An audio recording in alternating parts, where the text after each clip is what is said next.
સમાચાર અમદાવાદથી સામે આવી રહ્યા છે, જેમાં અમદાવાદ ખાતે ફાયર વિભાગ દ્વારા મોક ડ્રીલનું આયોજન કરવામાં આવ્યું છે। તો ફાયર વિભાગ દ્વારા મોક ડ્રીલનું આયોજન કરાયું છે।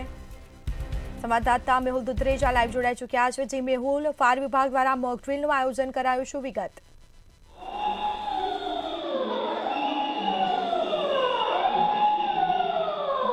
જે પ્રમાણે અત્યારે ફાયર વિભાગ દ્વારા જે ખાનગી મોલની અંદર જે અત્યારે મોક ડ્રીલનું જે આયોજન કરવામાં આવ્યું છે, આગ લાગે અથવા તો કોઈ ઇમરજન્સી થાય તો કેવી રીતે લોકોને બચવો, તો કેવી રીતે બચાવવા, તેના લાઈવ દ્રશ્યો છે આપ જે જોઈ રહ્યા છો। અત્યારે ખાનગી મોલની અંદર જે સાયરન છે તે વગાડવામાં આવ્યું છે। તમામ જે લોકો છે તેને મોલમાંથી જે ખાલી કરવામાં આવે છે। આગ લાગે ત્યારે ફાયર સિસ્ટમ ચાલુ છે કે નહીં તેનું ડેમોન્સ્ટ્રેશન છે તે પણ જે લાઈવ છે તે કરવામાં આવ્યું છે। જે મોલના જે અધિકારીઓ છે, સુરક્ષાના જે અધિકારીઓ છે તે પણ અહીં ઘટના સ્થળે છે। સાથે જ અહીં જે આગ લાગી ત્યારે જે સાયરનો વાગે છે એની ફાયર સિસ્ટમ ચાલુ છે કે કેમ તે અંગેની પણ જે માહિતી છે તે મેળવવામાં આવી છે। આગ જે છે તેને બુઝાવવાની કામગીરી છે તે પણ જે શરૂ કરી દેવામાં આવી છે। એટલે જ્યારે આવી જો કોઈ ઘટના ઘટે ત્યારે આ આગ ઉપર છે કાબુ કેવી રીતે મેળવવો અને લોકોને કેવી રીતે સુરક્ષિત રીતે બહાર કાઢવા તે માટેની જે તૈયારી છે તે મોક ડ્રીલ છે તે અત્યારે હાથ ધરવામાં આવી રહી છે। અને સાથે જ આ પ્રમાણે જે ઘટનાક્રમ જે છે તે જોવા મળી રહી છે। અત્યારે આપ જોઈ રહ્યા છો જે કટિંગ જે છે તે દિવાલ જ્યારે તોડવાની હોય ત્યારે દિવાલ કેવી રીતે તોડે છે, સાથે ઓક્સિજન માસ્ક પહેરીને પણ જે લોકો છે તે ફાયર વિભાગના કર્મચારીઓ છે તે અત્યારે બતાવી રહ્યા છે।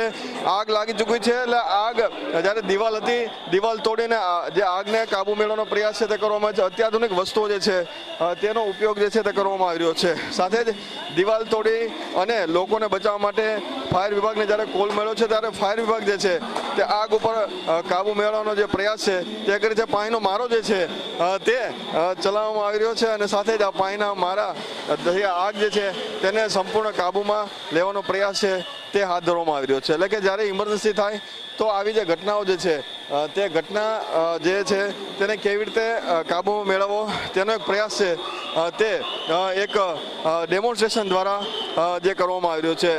ફાયર અધિકારી આપણી સાથે છે, એમની પાસે જાણીશું કે કેવા પ્રકારના જે વસ્તુઓ છે તેનો ઉપયોગ જે છે તે કરવામાં આવ્યો છે। સર, જે પ્રમાણે ડેમોન્સ્ટ્રેશન જે ગોઠવવામાં આવ્યું, સાથે એક લોકોમાં અવેરનેસ આવે ખાસ કરીને, અને કયા આધુનિક ઉપકરણો જે છે તેનો ઉપયોગ કરવામાં આવ્યો? પેલેડિયમ મોલ બિલ્ડિંગ્સમાં જે હાઈકોર્ટ પાસે બિગેસ્ટ મોલ છે અમદાવાદ સિટીનો, તેના સ્ટાફને, તેના વિઝિટર્સને એક fire safety awareness, emergency drill પ્રેક્ટિસનું નોલેજ મળે।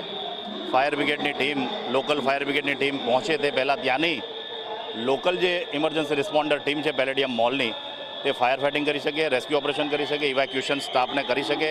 એને ધ્યાનમાં લઈને આ એક અમદાવાદ ફાયર બ્રિગેડની major mock drill in Palladium mall છે, જેથી કરીને અમદાવાદ સિટીના સિટીઝન્સમાં તમામ બિલ્ડિંગોમાં એક અવેરનેસ આવે, રેસ્ક્યુ ઓપરેશન્સ, ફાયર ફાઇટિંગ, ઇવેક્યુએશન્સ કરવાનું નોલેજ આવે, ફાયર ફાઇટિંગના ઇક્વિપમેન્ટ્સ કઈ રીતે ઓપરેટ કરવા તેનું નોલેજ મળે। અમદાવાદ ફાયર બ્રિગેડ અને પેલેડિયમ મોલ બંને સાથે મળીને આવી મેજર મોક ડ્રિલ કરેલી છે, જેમાં પોલીસનો પણ સપોર્ટ છે, મેડિકલનો સપોર્ટ છે, તમામ મીડિયા પ્રતિનિધિઓનો સપોર્ટ છે, જેથી કરીને એક ફાયર સેફ અમદાવાદ પ્રોજેક્ટને સક્સેસફુલ। અચ્છા, કેવી રીતે કયા ઉપકરણોનો ઉપયોગ અત્યારે કરવામાં આવ્યો? અલગ અલગ પ્રકારના ફાયર ફાઇટિંગ વ્હીકલ્સ છે આપણી પાસે। ગજરાજ ફાયર ફાઇટિંગ વ્હીકલ છે, રેસ્ક્યુ ઓપરેશનના ઇક્વિપમેન્ટ છે, રેસ્ક્યુ ટેન્ડર છે, ઇમરજન્સી ફર્સ્ટ એડ માટે મેડિકલ ફર્સ્ટ એડ છે, 108 એમ્બ્યુલન્સ છે, અને hydraulic cutters, tools, breathing apparatus સેટનો જે ધુમાડામાં કામગીરી કરી શકે, રેસ્ક્યુ ઓપરેશન કરી શકે, એનો ખાસ ઉપયોગ આપણે કરવામાં આવેલો છે। તો અત્યારે જે ડેમોન્સ્ટ્રેશન છે તેની અંદર આધુનિક વસ્તુઓ જે છે તેનો ઉપયોગ કરીને જે મોલ જે છે તે મોલની ઉપરથી પણ જે લોકોને ઉતારવામાં આવે છે તેની સ્ટેર્સ જે છે તે પણ જે છે કટર જે છે અલગ અલગ પ્રકારના હાઇડ્રોલિક ઉપકરણો છે તેનો પણ ઉપયોગ કરી અને ઓક્સિજન માસ્ક લગાવીને આ રીતે લોકોને એક જીવ બચાવવાનો જે પ્રયાસ છે તે કરવામાં આવ્યો છે। એટલે કે એક માહિતી જે છે લોકો સુધી સારી જાય, લોકો કોઈ આ રીતની જે ઘટના બને, દુર્ઘટના બને તો કેવી રીતે પોતાનો જીવ બચાવવો, તમામ પ્રકારની માહિતી છે અહીં આપવામાં આવી રહી છે। જી મેહુલ, આભાર આપનો। તો આ સાથે જ આકસ્મિક સંજોગો અને પરિસ્થિતિમાં કેવી રીતે બચવું તેની ટ્રેનિંગ આપવામાં આવી રહી છે। આગ લાગે ત્યારે ફાયર સાધનોના ઉપયોગ અંગે પણ જાણકારી આપવામાં આવી છે। ખાસ લાઈવ ડેમો દ્વારા ફાયર વિભાગ દ્વારા રેસ્ક્યુની પણ માહિતી અપાઈ।